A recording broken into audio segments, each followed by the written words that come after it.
Are you a little anxious today to see what happens in the markets? Boy, they took a beating on Friday, and some of the analysts are saying that this could be a Black Monday. We'll see as the markets are opening, and investors, analysts will start reacting here soon. I'm Joey Hudson in for Mike today as he is taking the week off. I'll be with you all week. Mike's celebrating his birthday today. He told you all about it. And if you'd like to wish him a happy birthday, just send me a quick text on the My Pillow text line, 800-655-MIKE, 800-655-6453, and I will pass some of those along for him. So what are you expecting today? And did you fall for the trick that the left wants you to over the weekend? Did you look at your 401k statement? Did you look at your IRA statement? Because that's exactly what the left wants us to do. They want us to panic. And that's what happened on Friday. And that's what some of the stock market analysts are predicting will happen again today. And the whole idea, I think they're actually hoping that happens. I think they're encouraging that response to Trump's tariffs because they want you and me to put pressure on Donald Trump and his administration to stop the tariffs, to drop back and rethink this. It's almost like we don't have the stomach to do what we know is necessary to get our country back on track, to bring jobs back to America, to have these companies building manufacturing plants all across our great country. We know that Trump is right. We know that if we stick to this and stay the course, that will be the outcome, that these companies will bring the American jobs back. But boy, it gets a little bit scary, doesn't it, when you see your 401k balance dropping literally before your eyes. And that's what they want. They want us upset. They want us telling the pollsters that we don't have the confidence in the president anymore. Folks, we're just over 2 months into this. Nobody said it was going to be easy.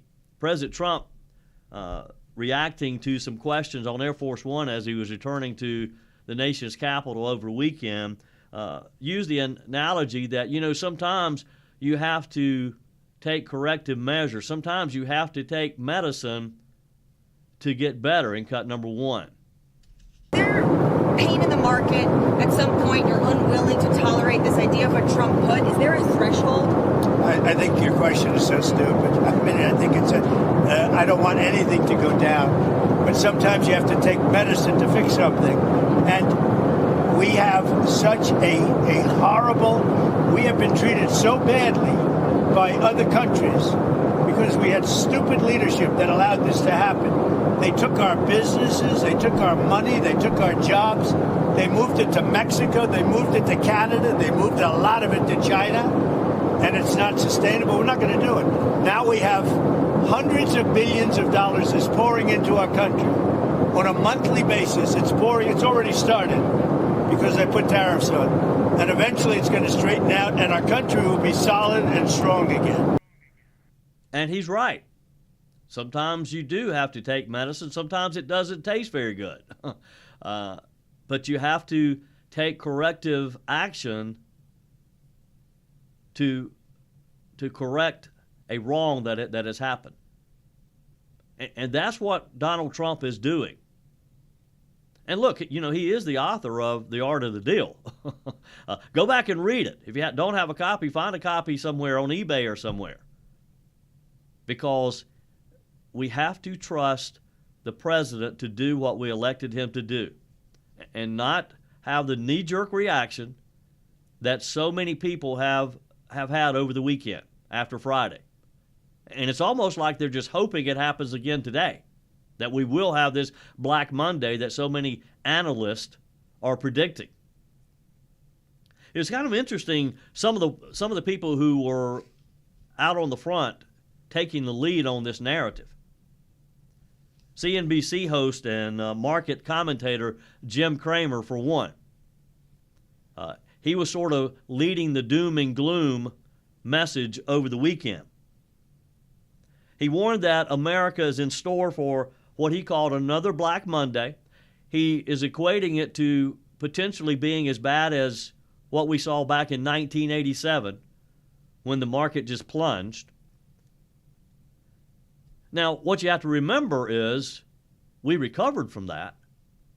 The market grew stronger. And quite often, or actually every time, that's what happens. It's just a matter of the timing. How long does it take?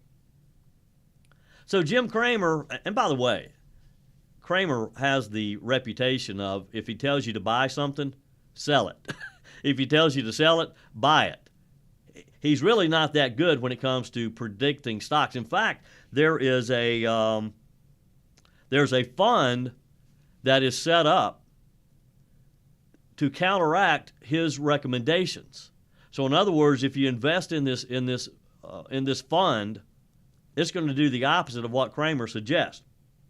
But in cut number 9, Cramer throws his warning out there that, hey, because keep in mind too, Cramer was supportive of these tariffs. He's always been supportive of tariffs. And he expressed his support of Donald Trump taking this action last week. But then when the market took a turn for the worse on Friday, he seemed to be second-guessing his thoughts. So he says, I'm going to be patient. And here's his warning to President Trump. Jim Cramer. The president doesn't try to reach out and reward these countries and companies that play by the rules in the 1987 scenario, the one where we went down 3 days and then down 22% on Monday, has the most cogency. We will not have to wait out too long, will we? We'll know by Monday. Fortunately, we had an excellent set of employment numbers today. At least it makes it less likely a crash will necessarily lead to a recession. But if President Trump stays intransigent and does nothing to ameliorate the damage that I saw these last 2 days, I'm not going to be constructive here. I will contain my anger, but only because I lived through 87, and in the end, I came out okay. I was in cash for the crash. I know what this feels like. Yep, we all know what this feels like, Mr. Cramer. But again, if Cramer says buy it, you probably should sell it. If Cramer says sell it, you probably should buy it. I'm not sure that I have a whole lot of confidence in what Jim Cramer is suggesting. 800-655-MIKE, 1-800-655-6453. Joey Hudson in for Mike on his birthday. Love for you to join the conversation. Does the tariff situation scare you? Are you concerned about what potentially could happen today if, in fact, we do have a Black Monday, as some of the analysts are predicting? Did you look at your 401k statement over the weekend and panic? I'm not a financial planner, but here's my advice. Don't look at your statement. Just put it in the drawer, leave it there, and check back in about 6 months. 800-655-MIKE, 800-655-6453. Your phone calls are welcome. You can text me a quick note. You can email me directly, joey@joeyhudson.com. Let me invite you to join me on my daily podcast, Just the Truth. Just search for Joey Hudson, Just the Truth, on the Odyssey app or wherever you listen to podcasts. All right, so back to Victor David Hanson, because I think he summed this up the best of anybody. He talks about how tariffs have always been good for other countries. And quite honestly, until this conversation really came to the forefront these past couple of weeks, I didn't realize just how much our products are being tariffed by other countries, like the European Union, like China, like India, like just about every country. Vietnam. I was amazed at the tariffs that Vietnam charge us. And Victor David Hanson makes a good point when he says these tariffs of United States products didn't destroy their economy. In fact, it helped them build their country, build their economy. Let's take a moment and let me share with you what Victor David Hanson had to say over the weekend.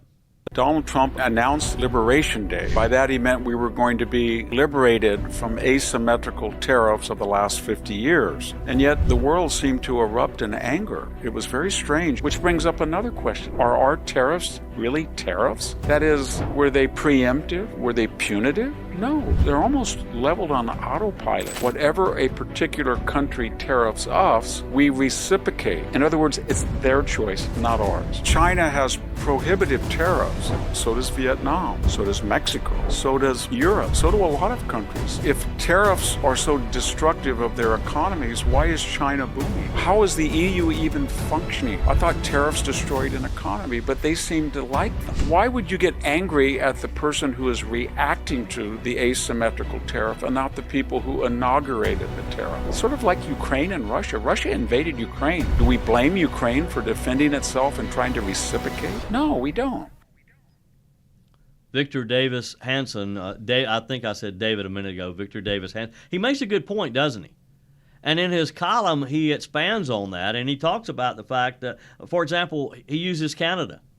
He says, why is Canada mad at us when it's running a $63 billion surplus and it has tariffs on some American products at 250%? Did you ever realize that some American-made products have tariffs of 250% going into Canada? Is that not just crazy?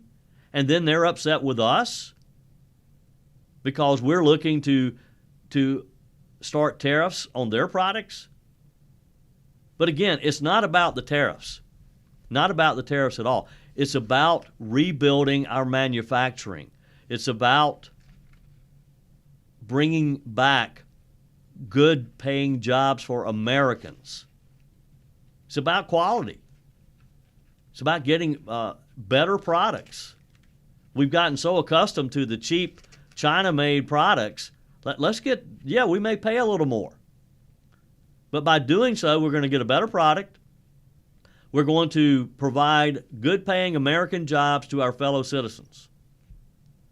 And this is what we have to keep in mind. We can't let the left and the mainstream media's narrative on this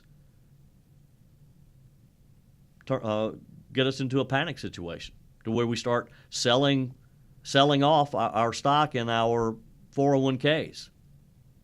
We'll see. We'll see what happens today. But as President Trump said, sometimes you have to take a little medicine to get better. After Friday's stock market decline, after all the talk over the weekend on tariffs, and now a lot of countries are wanting to negotiate, wanting President Trump to give this another thought. Yesterday, Commerce Secretary Howard Lutnick said that about 50 nations so far have reached out to the Trump administration wanting to negotiate. Israeli Prime Minister Benjamin Netanyahu is in Washington today. The European Union, they're wanting to sit down and chat. Mr. Lutnick defended the president's economic plan yesterday, said that the calls from foreign officials prove that, quote, these countries know that they've been ripping us off. And that's true. I mean, that's the question we have to ask ourselves. Suddenly they want to come and negotiate. Where have they been all these years? He was on CBS Face the Nation. He said they're definitely going to stay in place for several weeks, talking about the tariffs. In cut number 6, Lutnick talks about that these are here to stay. Trump is not going to back down. You know, there was a report earlier this morning that Trump may do a 90-day pause, which is what they'd like. Lutnick said yesterday the tariffs are here and they're going to have to deal with them. The Treasury Secretary said on another network, we're going to hold the course. It's not the kind of thing you can negotiate away in days or weeks. That makes it sound like the tariffs are staying in place at least for days or weeks. Is that correct, or is the president considering postponing implementation to negotiate? There is no postponing. They are definitely going to stay in place for days and weeks. That is sort of obvious. The president needs to reset global trade Everybody has a trade surplus, and we have a trade deficit. We are paying away our future and our lives. The countries of the world are ripping us off, and it's got to end. The president has made it crystal clear. This is the policy we are going to protect. The factories that come build in America, we are going to protect them. They're going to be successful. That's why they're going to build in America, the greatest economy in the earth. All of these companies are going to come and build here.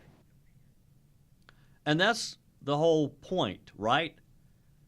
Is to make it more convenient, more affordable, more attractive for them to build their manufacturing plants in the U.S. and make those products here using the American worker.